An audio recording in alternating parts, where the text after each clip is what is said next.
నమస్కారములు. దేశ చిత్రపటాన్ని పునర్లిఖించినవాడు మన పొట్టి శ్రీరాములు, అమరజీవి పొట్టి శ్రీరాములు. భారతదేశ చిత్రపటం 1953 నుంచి మారిపోతూ వచ్చింది. దీనికి కారణం అమరజీవి పొట్టి శ్రీరాములు నేర్పిన శాంతియుత సత్యాగ్రహ పోరాటం. పరిపాలన సవ్యంగా అర్థవంతంగా సాగాలంటే తెలుగు భాష మాట్లాడేవారికి ప్రత్యేక రాష్ట్రం కావాలని తన ప్రాణాలను పణంగా పెట్టి మద్రాసులో 58 రోజులు కఠోర దీక్షను చేస్తూ తుదకు 1952 డిసెంబర్ 15న రాత్రి 11:23 పొట్టి శ్రీరాములు ఆత్మార్పణై అమరజీవిగా మారారు. కనుకనే పొట్టి శ్రీరాములు భారతదేశ చిత్రపటాన్ని పునర్లిఖించిన ది మార్కెటర్ ఆఫ్ ఇండియా అనే ప్రముఖ చరిత్రకారులు డాక్టర్ రామచంద్ర గుహ కొనియాడారు.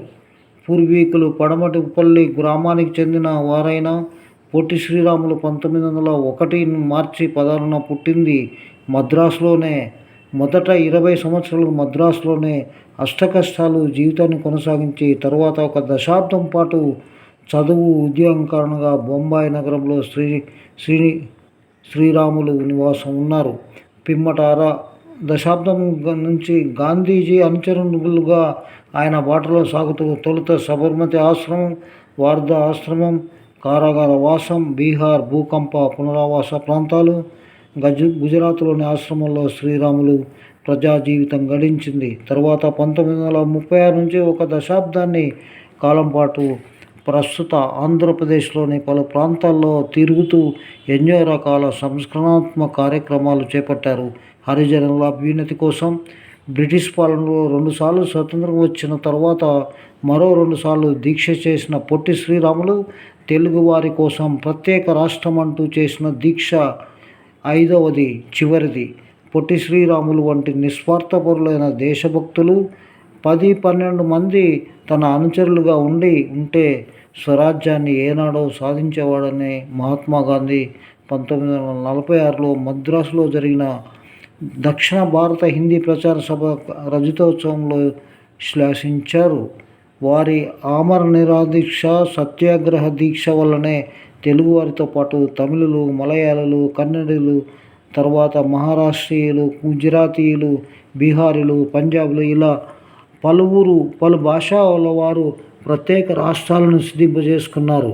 సుప్రీంకోర్టు మాజీ న్యాయమూర్తి విఆర్ కృష్ణన్ 1985 మార్చి 16న మద్రాసులో అమరజీవి పొట్టి శ్రీరాములు స్మారక ప్రసంగం చేస్తూ ఇలా స్పష్టం చేశారు.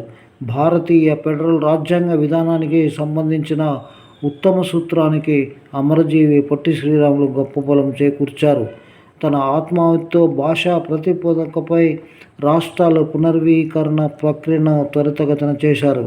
గుడిసెలలో జీవించే కోట్లాది మంది సామాన్య జనంతో కలిసిమెలిసి జీవిస్తూ వారికి జరుగుతున్న అన్యాయాలను ధైర్యంగా ప్రకటించిన గాంధీజీ వంటి మహాత్ముల కోవకు చెందినవారు పొట్టి శ్రీరాములు. శాంతి, హింస, సత్యాగ్రహం అనే వాటిని రాజకీయాల్లో పట్టు వదలకుండా ప్రయోగించి తన గురువు గాంధీజీలాగానే విజయం సాధించిన అపురూపమైన వ్యక్తి శ్రీరాములు.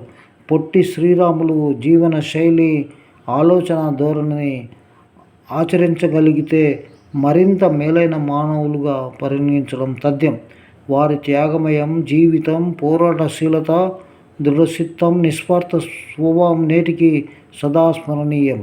ఆయన సత్యాగ్రహ దీక్ష కారణంగా భాషా ప్రయుక్త రాష్ట్రాలు సాధించుకున్న పలు భాషా భారతీయులందరికీ ఆయన ఆదర్శవంతుడు. Thank you. దీన్ని దృష్టిలో పెట్టుకుని మహానుభావుడు పొట్టి శ్రీరాములు తన ప్రాణాన్ని త్యాగం చేసి ఈ యొక్క ఉద్యమంలో పాల్గొన్నాడు.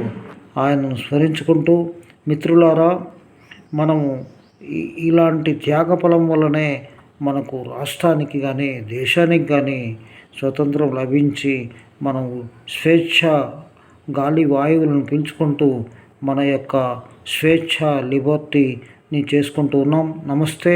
Thank you very much.